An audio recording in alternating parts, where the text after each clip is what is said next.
प्राचीन कला एवं संस्कृति, आपका टॉपिक वही है, पुराना ही।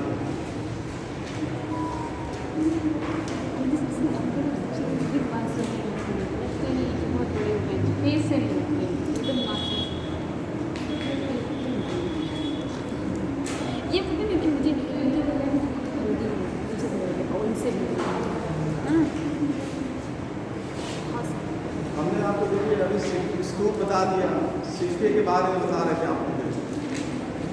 आज हम बताएंगे आपको मंदिर की जो शैली है, ठीक है। प्राचीन भारत में मंदिर शब्द आता है,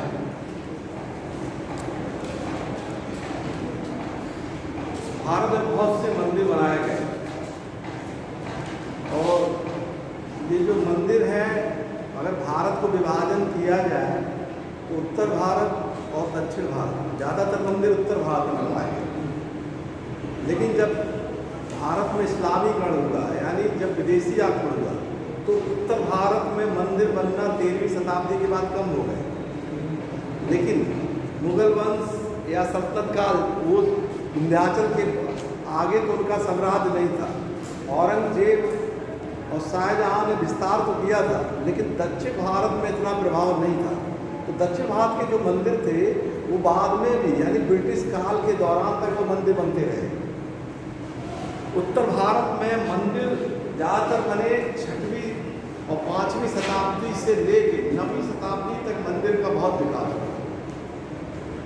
और मंदिर, जैसा कि हम लोग देखिए मंदिर जाते ही हैं, तो मंदिर में बनाया क्यों गया? एक आराध्य देव, यानी एक इष्ट देव की स्थापना की गई, और उसके ऊपर जो निर्माण किया गया,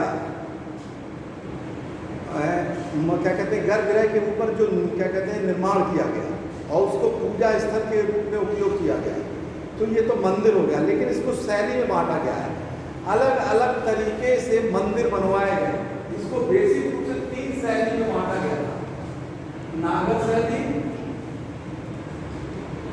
द्रविड़ शैली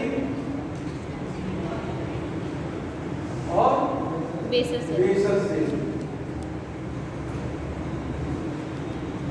वैसे तो हम लोग बहुत मंदिर जाते हैं, लेकिन अगर हम इसको ध्यान से ना पढ़ें तो हम लोग ये नहीं समझ पाएंगे कि द्रविड़ शैली के मंदिर कौन है और नागर शैली के मंदिर, क्योंकि बाहरी रूप से तो दोनों एक ही तरीके से दिखता है, लेकिन उसमें अंतर है दोनों में। तो पहले हम नागर शैली के मंदिर के बारे में आपको बता रहे हैं। नागर शैली,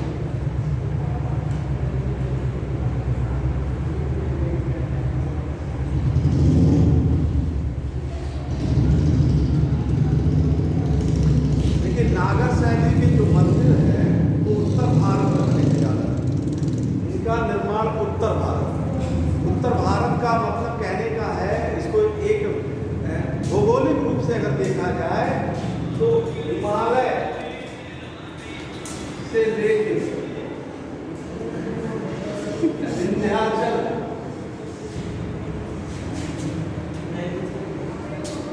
पर्वत तक, यानी इसके बीच का उत्तर भारत, इसके बीच के में जो मंदिर बने वो नागर शैली के मंदिर थे।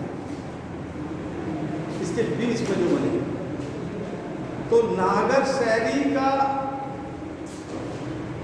जो मंदिर निर्माण कला है उसमें क्या विशेषता थी, उसकी एक एक विशेषता आपको समझना पड़ेगा। देखिए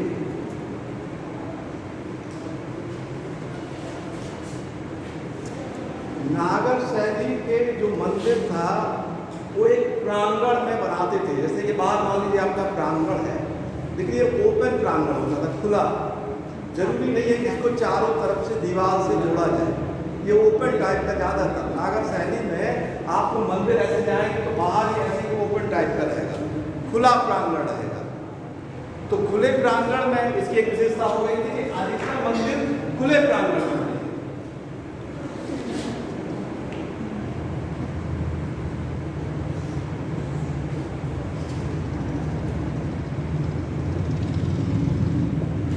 खुले प्रांगण बने। दूसरी विशेषता है कि मंदिर का गर्भगृह, गर्भगृह किसे कहते हैं? जहाँ भगवान की प्रतिष्ठा, जहाँ मूर्ति मूर्ति प्रतिष्ठा, ठीक है। तो गर्भगृह जो बनाया जाता था वो एक आधार पे बनाया जाता था, जैसे ये जहाँ पे हम खड़े हुए हैं, ये आप देख रहे हैं, आपने हमारे में क्या अंतर है, हम एक ऊंचाई पे प्लेटफॉर्म पे खड़े हैं। तो उत्तर भारत में यानी नागर शैली के जो मंदिर थे वो एक प्लेटफॉर्म पे बनाए जाते थे, जैसे किसी नीचे तुरंत प्रांगण में नहीं बना देते थे, एक पहले प्लेटफॉर्म बना देते थे, उसके ऊपर मूर्ति स्थापित कर, यानी वो स्थान क्या हो गया, ये गर्भगृह हो गया, ठीक है। तो दूसरी विशेषता हो गई कि प्लेटफॉर्म या एक आधार के ऊपर मूर्ति स्थापित होती है, या प्लेटफॉर्म के ऊपर मूर्ति स्थापित होती है। सर ये जो गर्भगृह था वो मंदिर के बीचों बीच रहता था ना सर? हाँ, मंदिर के बीचों बीच में ही गर्भगृह होता था, बीचों बीच में कहीं भी।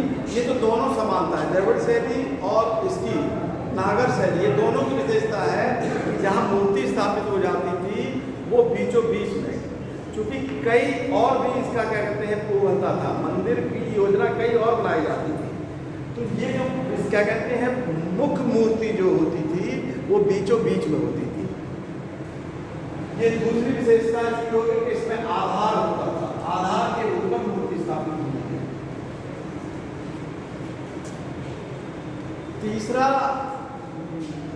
अब जहां मूर्ति के ऊपरी भाग, जिसको हम लोग क्या बोलते हैं, विमान बोलते हैं, ठीक है। मूर्ति के ऊपरी यानी ऊपरी हिस्से, मूर्ति के ऊपरी भाग का जो निर्माण है उसे हम लोग विमान बोलते थे।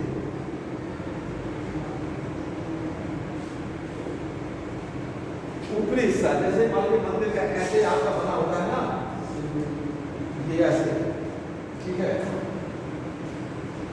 आ जाएगा।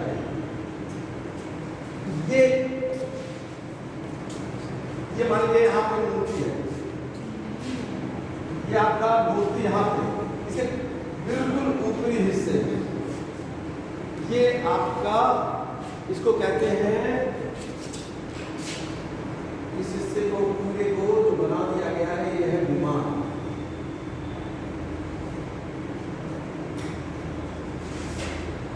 विमान के भी ऊपरी हिस्से में अगर आप मंदिर को थोड़ा सा याद करिए या जाते समय ध्यान रहे तो इसके ऊपरी हिस्से में ऐसे चक्र की तरह गोलाकार तरीके से बनाए जाते हैं, इसको कहते हैं आमलक।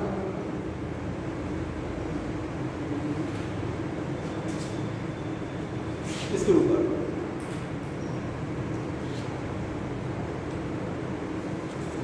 और इसके ऊपर आपने देखा होगा एक पीतल की तरह,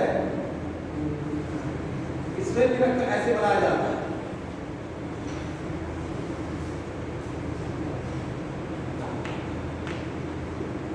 मंदिर के ऊपर ऊपरी भाग में यानी आमलक के ऊपर एक त्रिशूल टाइप का या कलश आकार का ऐसे बनाते हैं, इसको वास्तव में कलश बोला जाता है।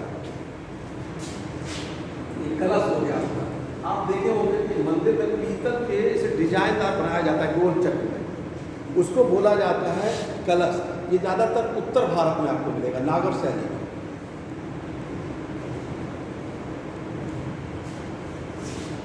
ये आमलक हो गया।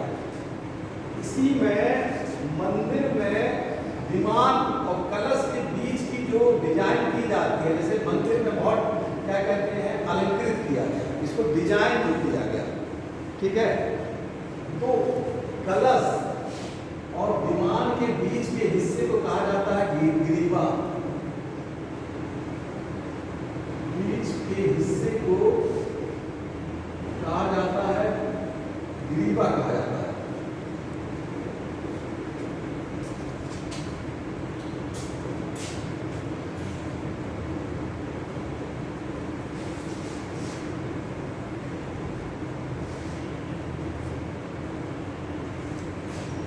नागर शैली के मंदिर में ज़्यादातर देखिए तीन, उत्तर भारत में ज़्यादातर जो मंदिर हैं तीन प्रमुख देवताओं के ज़्यादातर मंदिर बनाए गए हैं। विष्णु, आपका शिव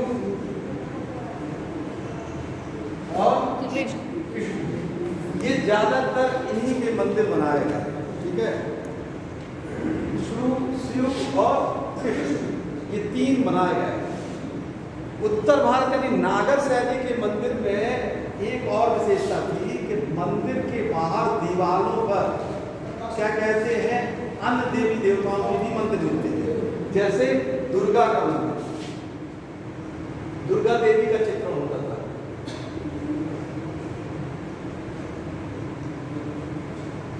गंगा देवी का मंदिर का चित्रण किया गया है, यमुना का चित्रण किया गया है।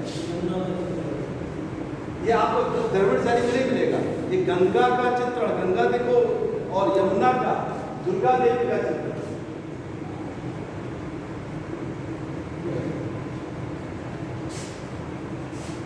मंदिर का तो होता ही था, मंदिर में एक चीज और जुड़ा होता था जिसको हम लोग कहते थे एक गलियारा का, उसको बोला जाता है सभा भवन।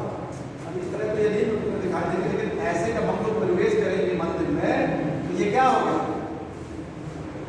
सभा भवन। सर मंडप भी इसी को कहते थे। हाँ, इसको मंडप भी बोला जाता है, सभा भवन या मंडप।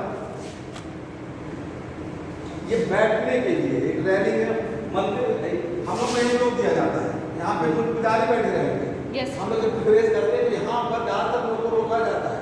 यही सभा मंडप, सभा भवन या मंडप इसको कहते हैं। दूसरी बात, नागर शैली की सबसे बड़ी जो अंतर है द्रविड़ शैली में, ये सारे अंतर है जो बताए, सब चीज अंतर है। पंचायतन शैली के बनते थे, पंचायतन शैली का, पंचायतन शैली के रूप में मंदिर बनाए जाते थे। पंचायतन शैली का मतलब होता है, मतलब 5 आयतन, 5 आकार के, अलग अलग आकार। जैसे ये मुख्य आकार का तो पहला मंदिर हो गया, लेकिन बाहर भी 4 दिशाओं में, 4 दिशाओं, मान लीजिए ये आपका पश्चिम दिशा में ये बन गया, ये पूर्व दिशा बन गया, ये उत्तर में बन गया और ये इधर बन गया। तो ये 4 अलग अलग दिशाओं में भी छोटे छोटे विमान के रूप में मंदिर बनाते थे। और पंचायतन बनाने का मतलब होता था कि अलग से 4 से 5 देवताओं की पूजा की जाती थी।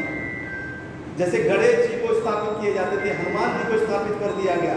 आप देखेंगे मुख्य मंदिर के अलावा बंद कर दीजिए, मंदिर होते थे, ठीक है, यानी 5 इष्ट देव के अलावा और भी देवताओं को यहाँ पे पूजा किया जाता था, ठीक है। कहीं कहीं नाग देवता की अलग से बना दिया जाता था, कहीं क्या कहते हैं, आप देखते हैं कि गौरी जी को स्थापित कर दिया जाता है, गणेश जी को स्थापित किया जाता था। तो ये ज़्यादातर जो रूप देखने को मिलता है, ये सिर्फ नागर शैली में मिलता है। ये आपको दक्षिण भारत के मंदिरों में इस तरीके को देखना नहीं। तो पंचायतन रूप में जो मंदिर, पंचायतन शैली के रूप में जो मंदिर बनाने की कला है, ये आपकी नागर शैली की कला है।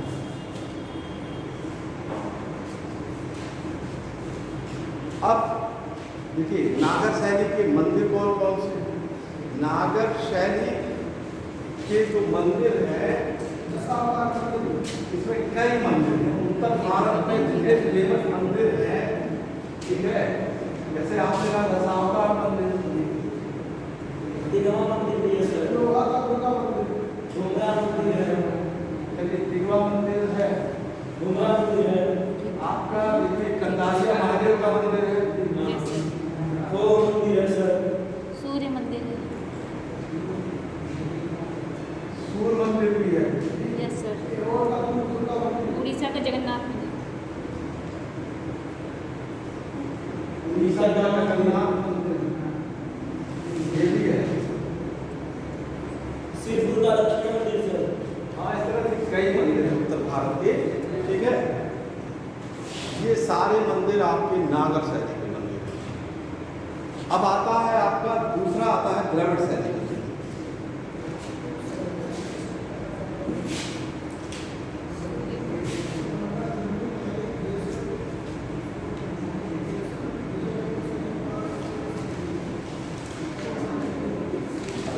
अंतर यही से शुरू होता है, नागर शैली और द्रविड़ शैली में।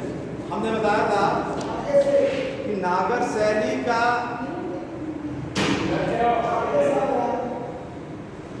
देखिए, नागर शैली का मंदिर हमने जो बताया आपको, शुरुआत होती है क्या कहते हैं,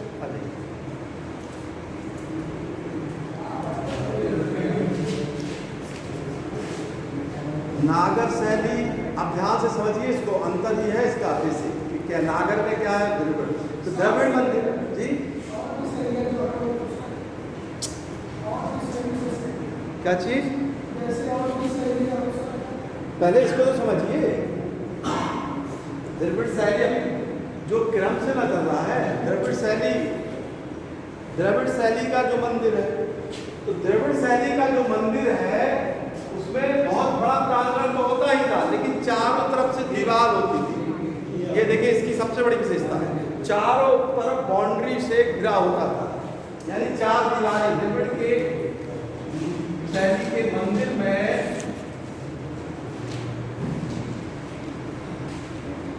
प्रांगण के चारों तरफ दीवार होती थी।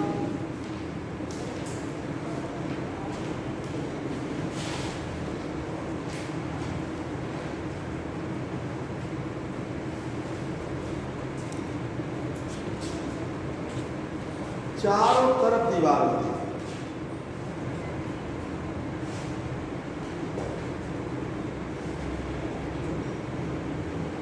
दूसरी विशेषता या दूसरा अंतर देखिए, हमने बताया कि नागर शैली के मंदिर में जो मूर्ति स्थापित होती थी उसमें आधार योजना या प्लेटफॉर्म होता था। इसमें आधार योजना की जरूरत नहीं, प्लेटफॉर्म नहीं, यानी गर्भगृह में मूर्ति जो स्थापित होती थी उसमें आधार योजना या प्लेटफॉर्म नहीं होता था, प्लेटफॉर्म होना आवश्यक नहीं।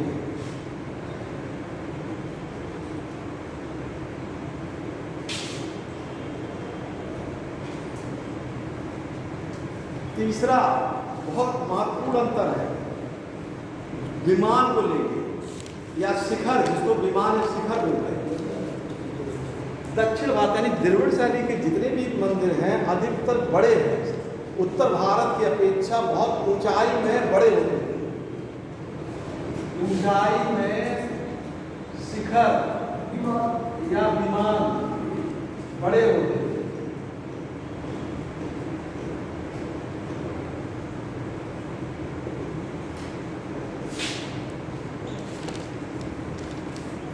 इनका जो शिखर होता था वो क्या कहते हैं, आयताकार या पिरामिड आकार का होता था। शिखर आयताकार या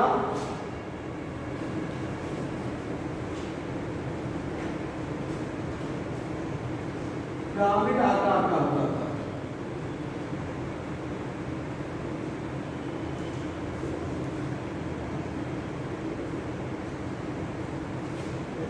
इस शिखर होता था। इसमें पंचायत शैली के मंदिर नहीं, यानी 5 अलग से नहीं बनते थे। लेकिन द्रविड़ शैली के मंदिर की और जो सबसे खास विशेषता है कि इसके चारों तरफ तोरण होते थे। तोरण मतलब होता है दरवाजा, द्वार। लेकिन ये जो तोरण बनवाए जाते थे, द्वार, ये भी इनके ऊपर भी विमान बनाया जाता था, शिखर बनाया जाता था, यानी शिखर युक्त तोरण बनाए जाते थे। शिखर युक्त तोरण, बड़े बड़े द्वार बनाए जाते थे, यानी दीवार से चारों तरफ घिरे हुए हैं और छोटे छोटे विमान स्थापित करके या शिखर स्थापित करके तोरण यानी दरवाजे, यानी चारों दिशाओं के मंदिर जाने के लिए रास्ता होता था। इसको कहते हैं तोरण होते थे, बड़े बड़े। छठा बहुत बड़ा अंतर है कि उत्तर भारत में की अपेक्षा दक्षिण भारत में जो मंदिर बनता था उसके लिए जलाशय एक अलग से व्यवस्था होती थी, जलाशय होता था। ठीक है, ये बहुत बड़ी विशेषता है। हम देखते हैं कारण क्या, वहाँ क्यों जलाशय होता था, यहाँ क्यों नहीं होता था, आप बताइए क्यों दक्षिण भारत में क्यों जलाशय होता था और उत्तर भारत में क्यों नहीं? मंदिर तो यहाँ भी है, पूजा जाना तो यहाँ भी है। कौन बताएगा? आप बताइए, आप लोग क्यों आखिर वहाँ जलाशय क्यों जो है बना देते थे तालाब की तरह, लेकिन उत्तर भारत में नहीं आवश्यकता होती थी इतनी। आखिर मंदिर जाना है, जल से हाथ धोना है, शुद्ध करके ही पूजा करना है, लेकिन वहाँ क्यों ऐसी व्यवस्था थी? इसका कोई कारण है? उसका देखिए भौगोलिक कारण, वहाँ पानी की कमी है, इस पानी वजह की से। कमी होती है, वहाँ भारती बरसता है, सदाबहानी नदी तो बहती नहीं है। हमारे उत्तर भारत में आप देखेंगे तो कहीं ना कहीं अगल बगल नदी बहती रहती है, ठीक है, लेकिन दक्षिण भारत में पानी एक जगह एकत्रित हो जाता है, वर्ष एक ही साथ में, मतलब सदाबहानी, तो पानी को वहाँ संचय कर लेते थे। आज भी वहाँ जब सिंचाई होती है तो ज़्यादातर दक्षिण भारत में कहा जाता है तालाबों से सिंचाई होती है या कुओं से, कहते हैं ना। कारण क्या है कि वहाँ पानी को संचय कर लेते थे, एकत्रित कर लेते। तो ऐसे ही मंदिर के पास भी, प्रांगण के पास भी एक तालाब या जलाशय की व्यवस्था की जाती है। जलाशय होता है।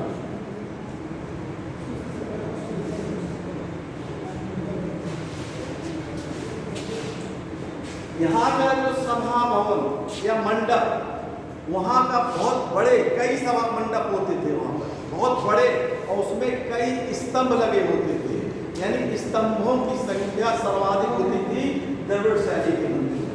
इसके ऊपर बिठा देते हैं। सभा भवन में, सभा भवन बड़ा होता था और स्तंभ अनेकों स्तंभ होते थे।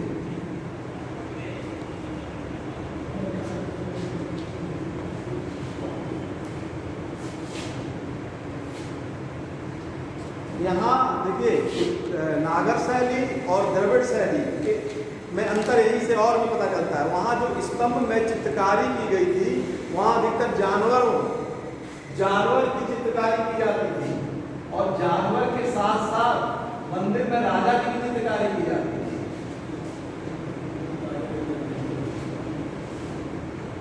राजा की भी चित्रकारी होती थी।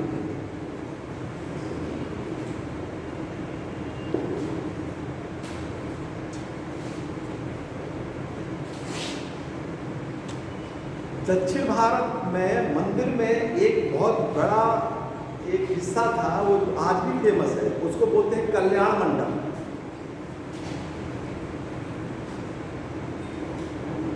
कल्याण मंडप क्या होता है आप लोग जानते हैं, लेकिन याद नहीं आ रहा होगा। कल्याण मंडप वो हिस्सा होता था मंदिर जहाँ विवाह कराया जाता है। दक्षिण भारत में आज भी मान्यता है कि मंदिर में विवाह करने से स्वर्ग प्राप्त होता है, तो वहाँ पर लोग आज भी उसी कल्याण मंडप में ही विवाह करते हैं। आप लोगों ने फिल्म में देखा होगा, ठीक है। तो ये एक कल्याण मंडप आज भी वर्तमान में भी वहाँ मंदिर में ही लोग ज़्यादातर शादी करते हैं दक्षिण भारत में, इस मान्यता के आधार पे कि उनको कहीं ना कहीं स्वर्ग की प्राप्ति होगी। तो ये सदियों से जो चला आ रहा है प्रचलन, वो आज भी है, मान्यता उसकी आज भी है। कोई कितना भी अमीर रहेगा, लेकिन वहाँ पे मंदिर में जरूर शादी करते हैं, ठीक है, कल्याण मंडप। और उस स्थान को बोला जाता है कल्याण मंडप।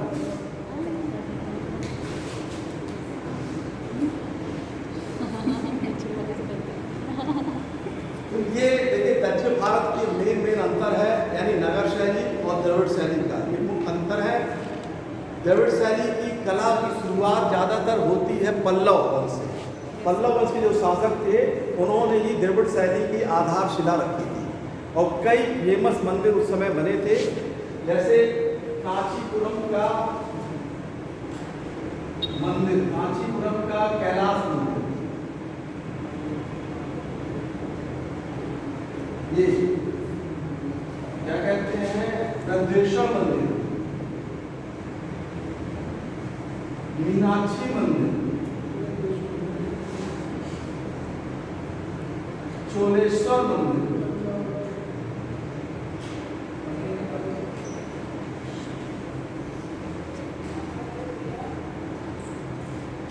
ये एक ऐसा मंदिर है द्रविड़ शैली का जो उत्तर भारत में बना है। वो कई बार क्वेश्चन पूछा जाता है कि वो कहाँ पे है।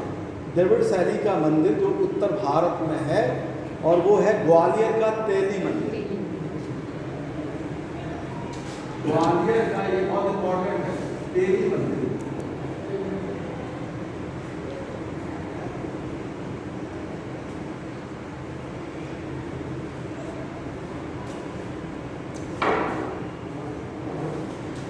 ग्वालियर का जो तेली मंदिर है ये द्रविड़ शैली का मंदिर है और ये यानी उत्तर भारत में स्थित है। इसके बाद तीसरी शैली आती है बेसर शैली।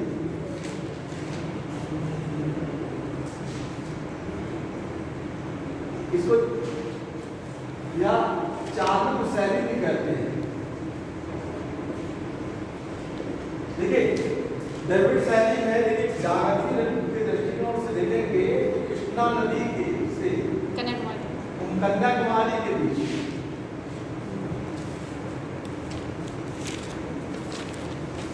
कृष्णा नदी से कन्याकुमारी के बीच में तो द्रविड़ शैली है, लेकिन विंध्याचल से कृष्णा नदी के बीच में बेसर शैली।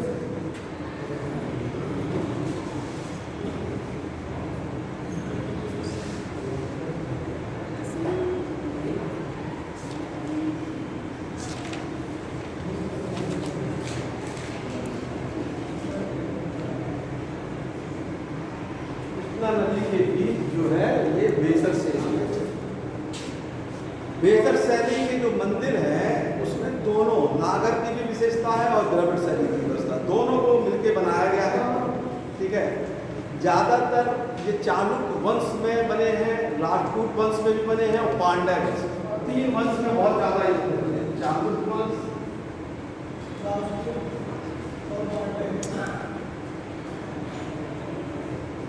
पांड्य और राजपूत वंश।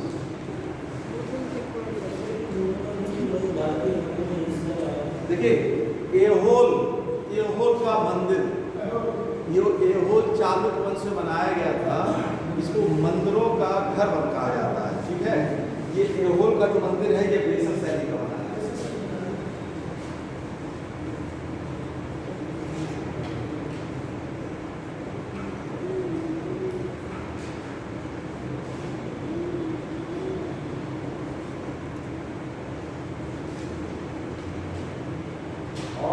राजपूत के जो प्रथम ने एक बनाया था कैलाश नाम मंदिर। ठीक है, राजपूत शासक के प्रथम ने एक कैलाश मंदिर बनाया था।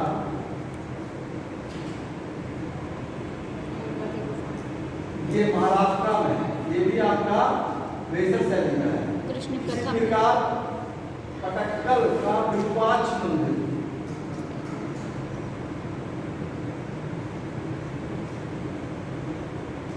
और पटक्कल का ही पापनाथ मंदिर, ये भी आपका बेसर शैली का मंदिर है।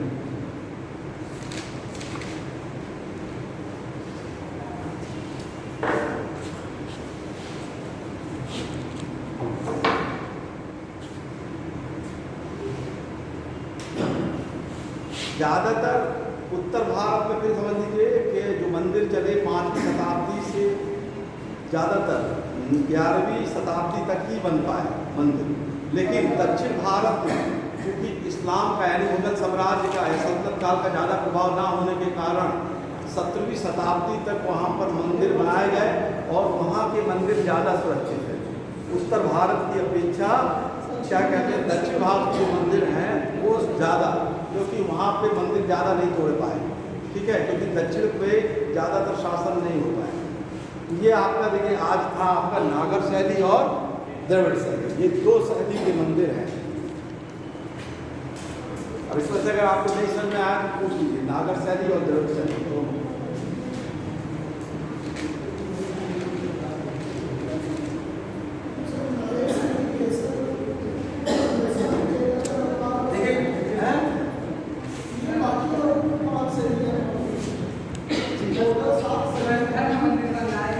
ये नागर शैली, नागर शैली का पूरा नागर शैली मतलब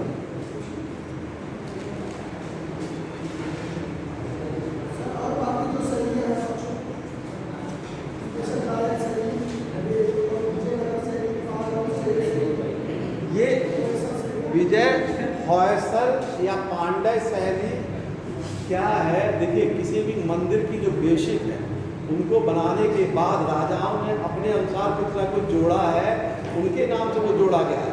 जैसे अगर आप कह रहे हैं कि विजयनगर साम्राज्य की शैली या पांड्य शैली या होयसल शैली, वो राजाओं ने कुछ तो हटके बनाया उसमें, लेकिन शैली का मतलब ये नहीं कि आप कोई चीज अलग से थोड़ा सा बना दिए तो आपके नाम से शैली हो जाएगी। ठीक है, समझ में आया? ये मंदिर बेसिक दो ही है, नागर और द्रविड़ शैली, और तीसरी है बेसर शैली। ये तो आपको बता रहे हैं उप शैलियाँ हैं जो राजाओं ने अपने साम्राज्य में बनाया है। जैसे विजयनगर ने बनवाया, विजयनगर साम्राज्य, ये तो उप शैली है।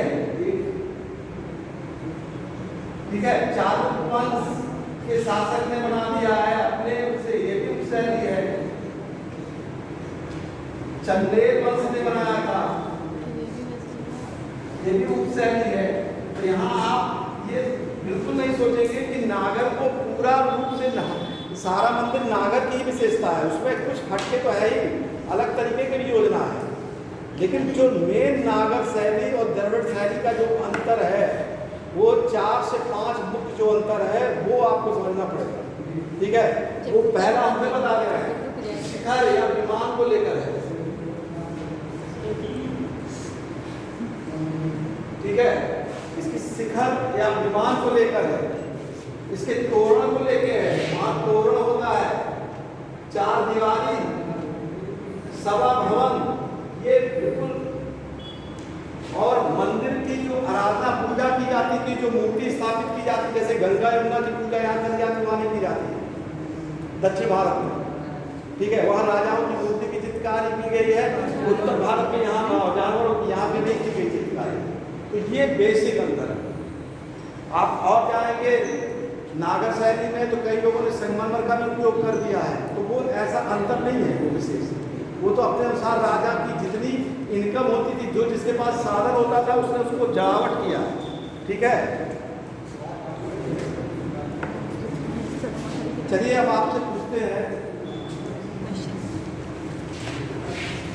आज हमने मौर्य काल का क्वेश्चन लिख के लाए हैं, बड़े ध्यान से आप लोग उत्तर देना है।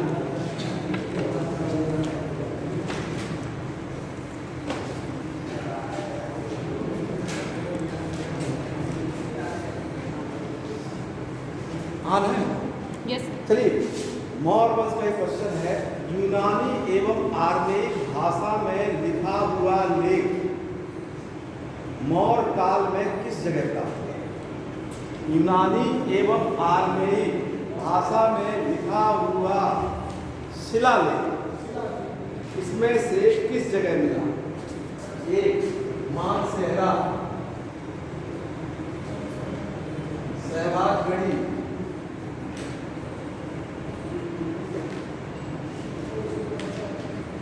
कंदहार,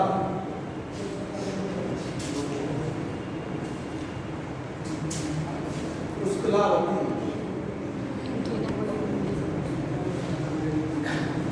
सर ये वाला लड़की वो नहीं चल रहा है।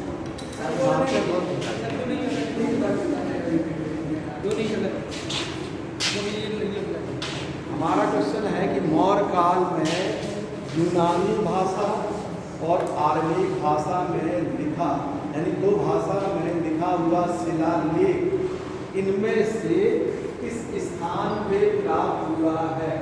ये है मानसेहरा।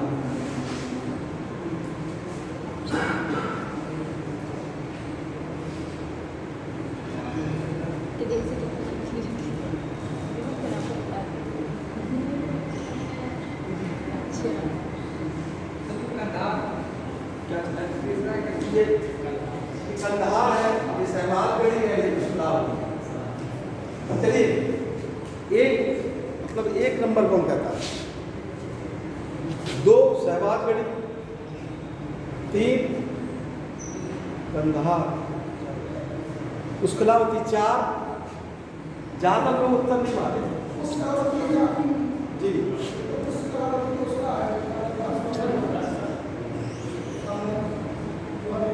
ज्यादा लोगों ने उत्तर नहीं मारा, इसका आंसर कंदहार ही सही है।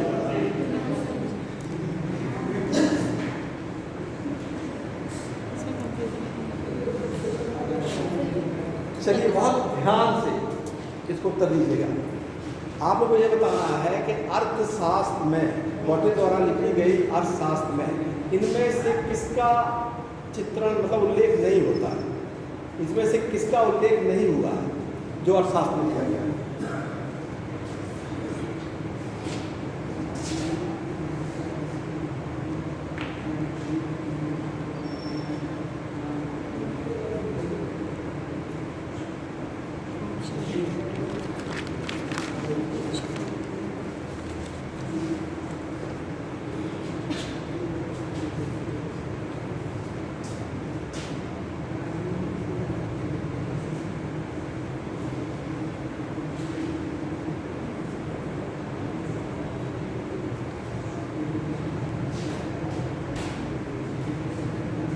अर्थव्यवस्था मैंने अर्थशास्त्र कौटिल्य द्वारा लिखित अर्थशास्त्र में इनमें से किसका उल्लेख नहीं किया गया। पहला ऑप्शन है दुर्भिक्ष का उन्मूलन, दूसरा है कृषि पद्धति, तीसरा है मंत्रियों के गुण, चौथा है गुप्तचर व्यवस्था। इनमें से आपको बताना है कि अर्थशास्त्र में इसमें से किसका वर्णन नहीं हुआ।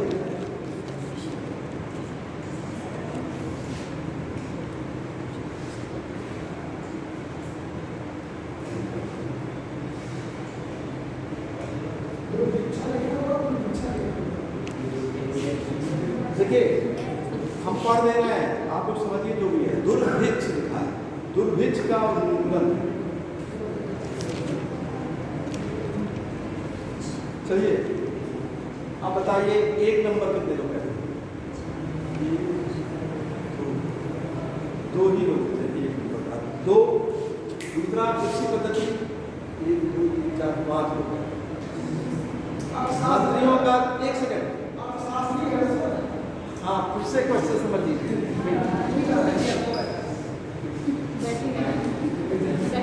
अर्थशास्त्र तो मैं इसमें से किसका उल्लेख नहीं देगा। चलिए आपने क्या बोला है? हाँ चौथा कृषि पद्धति का उल्लेख नहीं है। आपका आंसर क्या है? 2 2 और 3 कितने लोग हैं? 3 4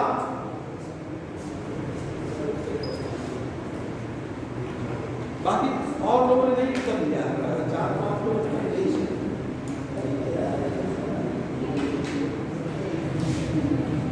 इसका सही आंसर पहला ही है, दुर्भिक्ष का। दुर्भिक्ष मतलब होता है अकाल, आंधी, तूफान, आपात। इसका उन्मूलन के बारे में उन्होंने नहीं लिखा है। बाकी कौटिल्य ने कृषि के बारे में भी बताया है, कृषि के बारे में उन्होंने बताया है। मंत्रियों का गुण तो बताया ही है, गुप्तचर व्यवस्था में बताया है सर। गुप्तचर भी बताया, गुप्तचर भी बताया उन्होंने, दोनों ने बताया, यूनानी ने भी बताया है, इन्होंने भी बताया। ठीक है, गुप्तचर होते थे इन्होंने तो खासकर गुप्तचर की बहुत विशेषता बताई है मौर्य काल की।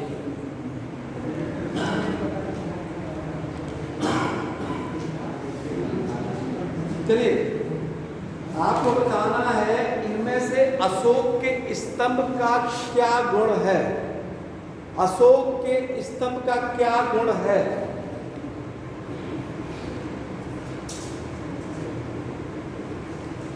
ए क्रांतिमय पालिश,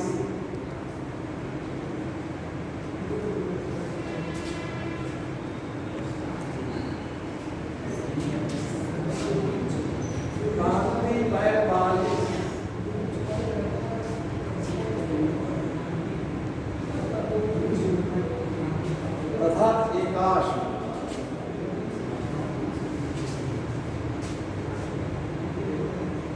वर्गाकार आधार, अष्टकोण आधार। आपको बताना है, क्वेश्चन है कि इसमें से अशोक के स्तंभ का क्या गुण था, इनमें से क्या गुण है? समझ आ गया क्वेश्चन? अशोक के स्तंभ का इनमें से कौन सा गुण है? चलिए पहला अर्थ देखो कहते हैं कांतिमय पालिश, एक लोग है। दूसरा कौन कह रहा है?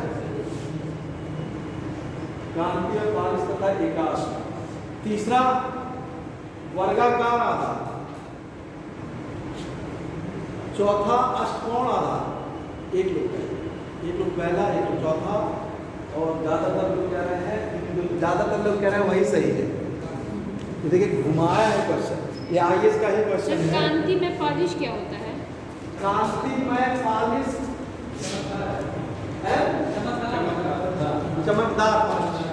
देखिए हमने अपने सब तो इसीलिए कहते हैं ना कि अगर बीच में डिस्टर्ब करेंगे तो आपका क्वेश्चन का ये क्वेश्चन सिर्फ जिसने ध्यान से सुनेगा उसी का सही होगा, क्योंकि हम बार बार कहते हैं कि उनका जो स्तंभ मिला है एकांश यानी एक ही पत्थर का बना, दूसरा पालिश कि आज भी उसी तरीके से मिलता है। तो ना उनका वर्गाकार है ना अष्टकोण में मिला है, ये दोनों है ही नहीं। ठीक है,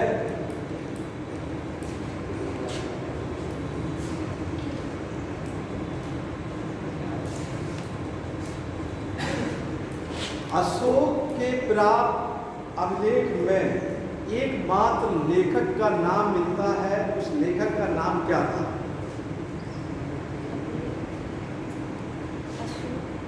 अशोक के अभिलेख में एकमात्र लेखक का नाम मिलता है, उस लेखक का नाम क्या है?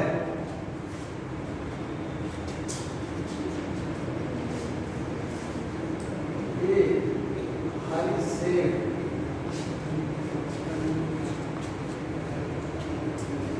चापड़, सी वसुबंधु, डी रवि कीर्ति।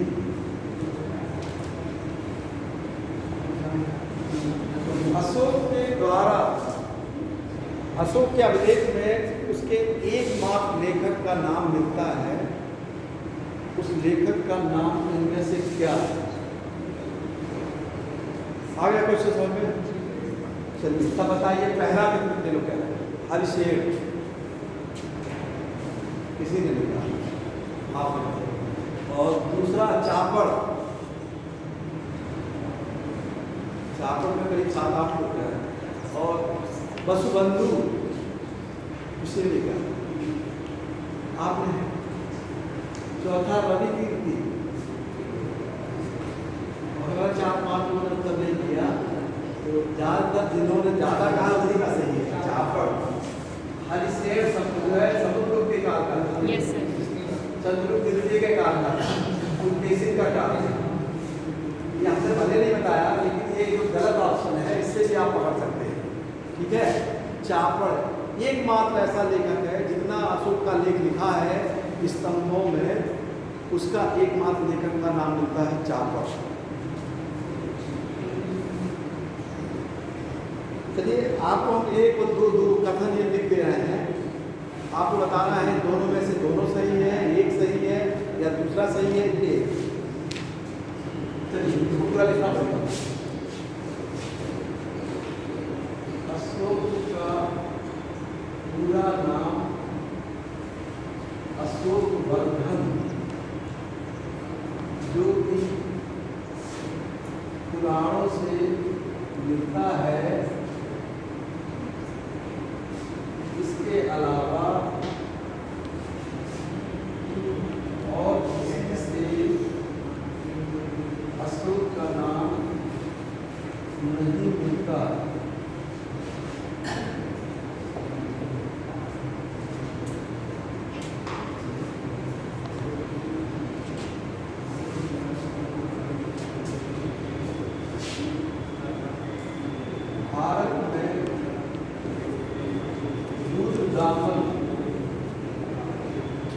एक ऐसा अभिलेख है जिसमें अशोक का नाम मिलता है।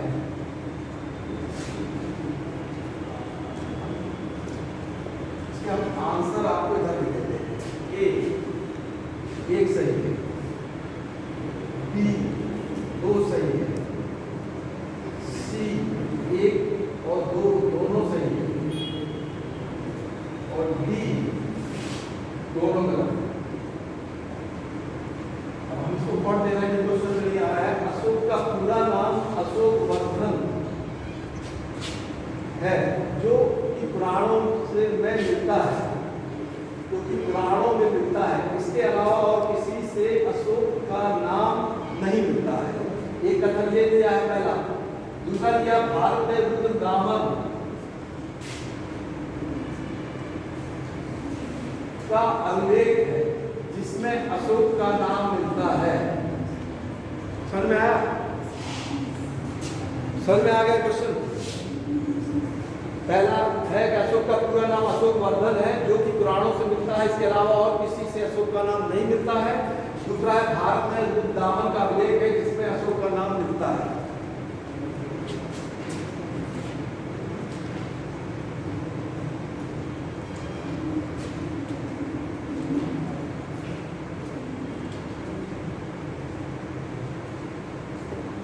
चलिए इसको और सही करते हैं। इसमें ही अशोक का नाम मिलता है। ठीक, अब ये सही हुआ। पढ़ लिया, समझ लिया। अब देखिए इस तरह से आइए इसके क्वेश्चन आते हैं। तो इस तरह आपको ये कॉन्सेप्ट वाले क्वेश्चन करना पड़ेगा। चलिए आप लोग अपना उत्तर विकल्प में बताइए। एक सही है। कौन कह रहा है? सिर्फ ए ही सही है, कोई नहीं कह रहा। बी केवल 2 सही है। 1 2 3 4 लोग ऐसे कह रहे हैं, केवल बी सही है। सी कह रहे हैं दोनों सही है, 1 भी सही है और 2 भी सही है। ये कौन कह रहा है? और डी दोनों गलत है। 1 2 3 4 5। बाकी इनमें कई लोग उत्तर नहीं मारे हैं। आप उत्तर दे दिए? कितने लोगों ने उत्तर नहीं दिया? जरा देखें। कितने लोगों ने उत्तर नहीं दिया? जिसने उत्तर नहीं, आप लोगों ने उत्तर नहीं दिया, उनको हैंडल करें। जिसने उत्तर नहीं दिया है, आंसर नहीं दिया है, इतने देखते हैं कितने मतलब उत्तर नहीं बता बोला। सबने बता दिया उत्तर। अच्छा, आप तीन लोग, 4 आपने भी उत्तर नहीं दिया, आपने भी 5 दिया।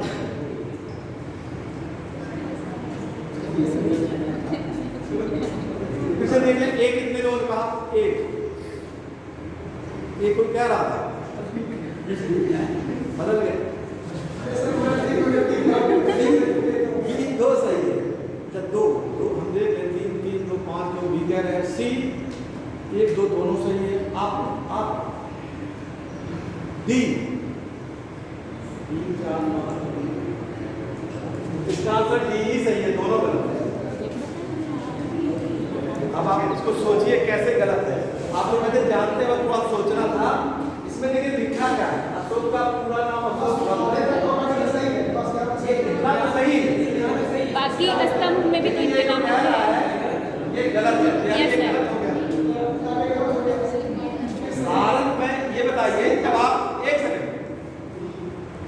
जब आप ये समझ गए कि ये गलत है, तो ये भी तो वही चीज कह रहा है जिसमें ही मिलता है ये इसमें ये लिख दिया कि भारत में सिर्फ दूध दामन के में ही ये अशोक का नाम मिलता। वो कैसे कह सकते हैं? इसीलिए जब तक ही नहीं लगा था तब तक हम भी देखेगा कि नहीं लगाते ही तब, तो आपने ही नहीं ध्यान दिया क्या? हमने बताया ना, हमने करेक्शन कर दिया। लोगों ने करेक्शन के आधार भी तो सही लिया है। ई वो लग गया ना, तो इसीलिए मैं ये वाले क्वेश्चन मुझे आते हैं।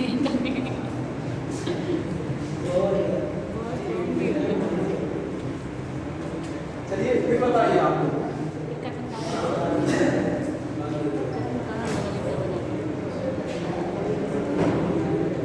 इसमें से देखिए आपको 4 कथन में बताना है कि मौर्य काल में इनमें से क्या गलत है। पहला, राजा सदैव सशस्त्र लोगों से घिरा रहता है।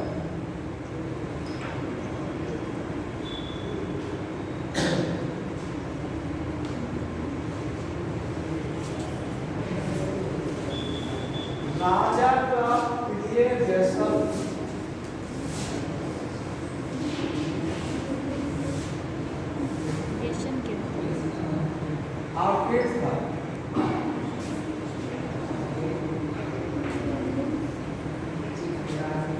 राजा को मुदित करने के लिए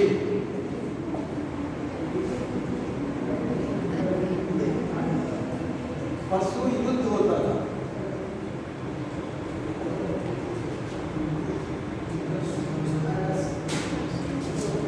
राजा का भोजन अनेक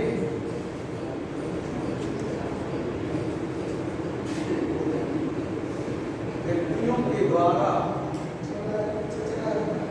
परखा जाता।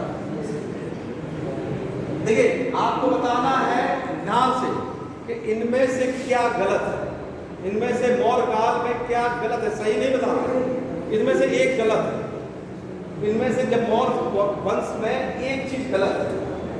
अब पहला देखिए, राजा सदैव सशस्त्र लोगों से घिरा रहता था, पहला ऑप्शन है। राजा का प्रिय व्यसन आखेट था। राजा को मुदित करने के लिए पशु युद्ध होता था। राजा का भोजन अनेक व्यक्तियों के द्वारा परखा जाता है। इनमें से एक गलत है और आपको बताना है इनमें से क्या गलत है। समझ में आ गया सबको? चलिए, पहला कितने लोग कह रहे हैं? यानी राजा सदैव सशस्त्र लोगों से घिरा रहता है। नहीं, हम अर्थ नहीं बताएंगे, बाद में कोई किसी को अर्थ ना बताए, अपने से ही समझिए। ऐसा करिए कि एग्जाम में बैठे अपना अर्थ दिमाग में आइए। पहला मतलब कोई नहीं कह रहा, पहला नहीं सही। दूसरा, राजा का प्रिय व्यसन आखेट था। दूसरे पे भी कोई लोग नहीं जा रहे। तीसरा, राजा को मुदित करने के लिए पशु युद्ध होता था।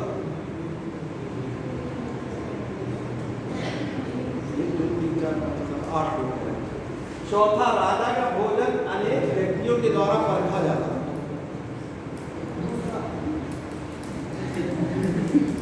तो यानी पहला किसी ने नहीं कहा और दूसरा भी किसी ने नहीं कहा। आपने पहला कहा, दूसरा सिर्फ आपने भी दूसरा। तो पहले तो आपने बोला नहीं, अच्छा फिर से बताइए, पहला कितने लोग कह रहे हैं? कोई नहीं। दूसरा आपने 3 लोग। तीसरा बहुत ज्यादा 2। चौथा भी किसी ने नहीं, लेकिन इसका आंसर चौथा सही है। पशु युद्ध होता था। ये लिखा हुआ है, ये यूनानी राइटर ने लिखा है मौर्य काल में पशु युद्ध होता था। अशोक ने क्या किया कि जब अहिंसा दी तब उन्होंने पशुओं पे कम रोक लगाई। देखिए, इसको आपको समझना पड़ेगा, बहुत लॉजिक लगाना है। इसीलिए आज हम कठिन क्वेश्चन लेके आए कि आपको देखिए दिमाग थोड़ा सा लगाना चाहिए। अशोक ने अहिंसा दी ने, क्यों लिया अहिंसा?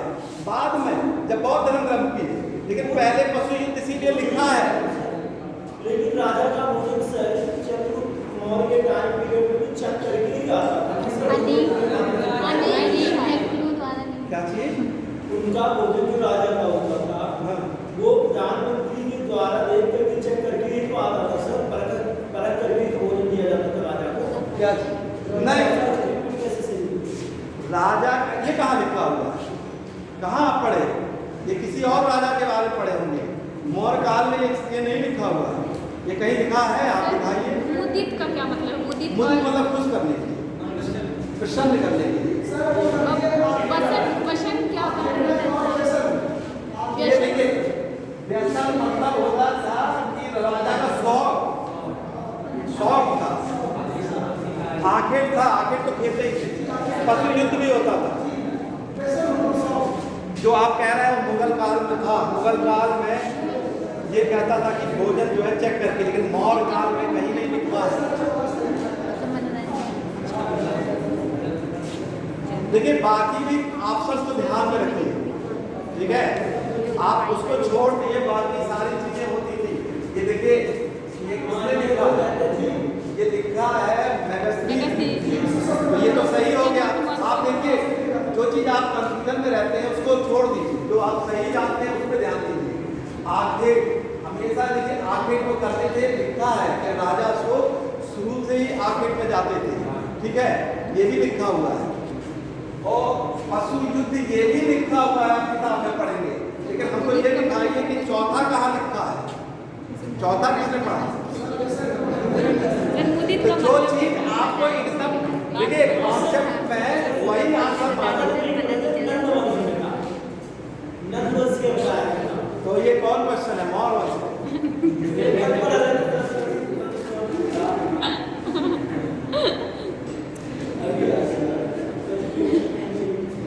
चलिए अगला क्वेश्चन है, अशोक के किस शिलालेख में एक गांव के एक ग्राम के भू राजस्व में कमी करने का उल्लेख मिलता है?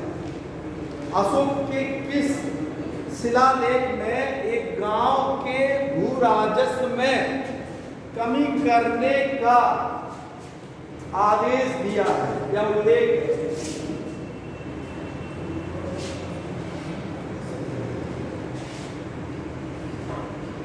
एक लुम्बिनी स्तंभ लेख, बी सांची स्तंभ लेख,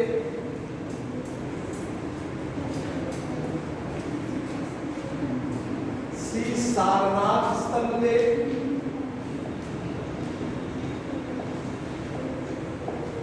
और डी है गिरनार स्तंभ लेख। इनमें से अशोक के किस लेख में एक गांव के भू राजस्व में कमी करने का एक लेख दिया है? भू राजस्व में कमी करने का एक लेख दिया है अशोक ने। चलिए बताइए, एक कितने लोग कहते हैं? एक, तीन, चार, चार लोग एक नंबर पे कहते हैं। दो सांची, सांची पे कोई नहीं कह रहा। सी सारनाथ, डी गिरनार,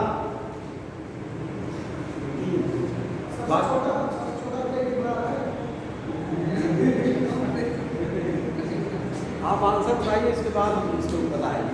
पहले आप आंसर बता दीजिए। 8 ही लोग हमें लग रहा है उत्तर दिए, बाकी लोग नहीं दिए इसका उत्तर। इसका उत्तर है ए, लुम्बिनी स्तंभ। हाँ, अशोक जो है अपने 20वें वर्ष लुम्बिनी गए थे, और वहाँ पे जब वो लुम्बिनी क्या है, महात्मा बुद्ध का जन्म हुआ, तो उसने वहाँ क्या किया, एक गांव से जो भू राजस्व था वो 1/8 कर दिया। पहले 1/6 लिया जाता था, अब 1/8 यानी भू राजस्व में क्या कर दिया, कमी कर दिया।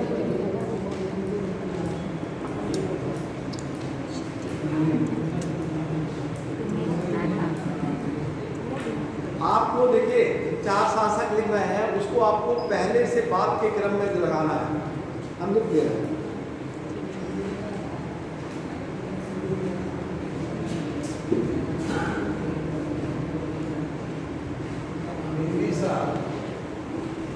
शालाशोक, दशरथ, हनन,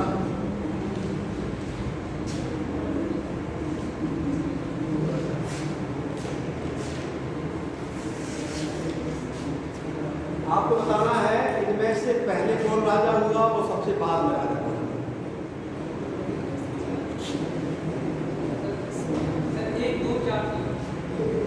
आपका उत्तर है 1, 2, 3, 4,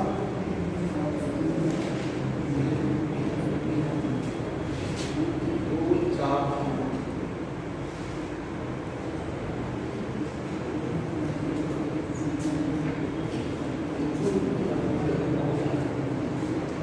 और इसके अलावा कौन?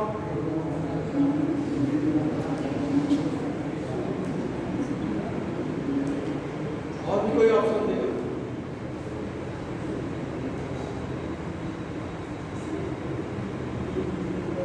सही है, सही है। तो आपका यही सही है। और कोई?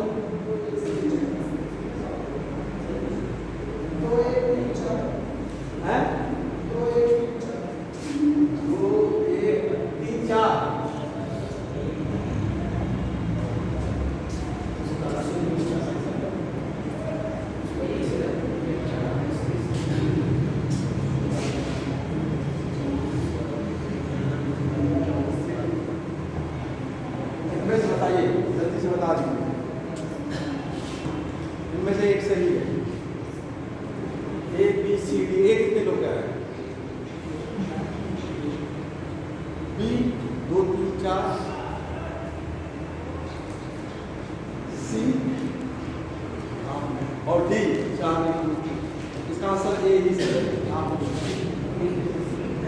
क्योंकि सारे इलेक्ट्रॉन्स का संतापन सर तीसरे का संतापन स्टेशन है माने नहीं। कल मेरे किसी आप जान नहीं तभी आप टाइम हो गया।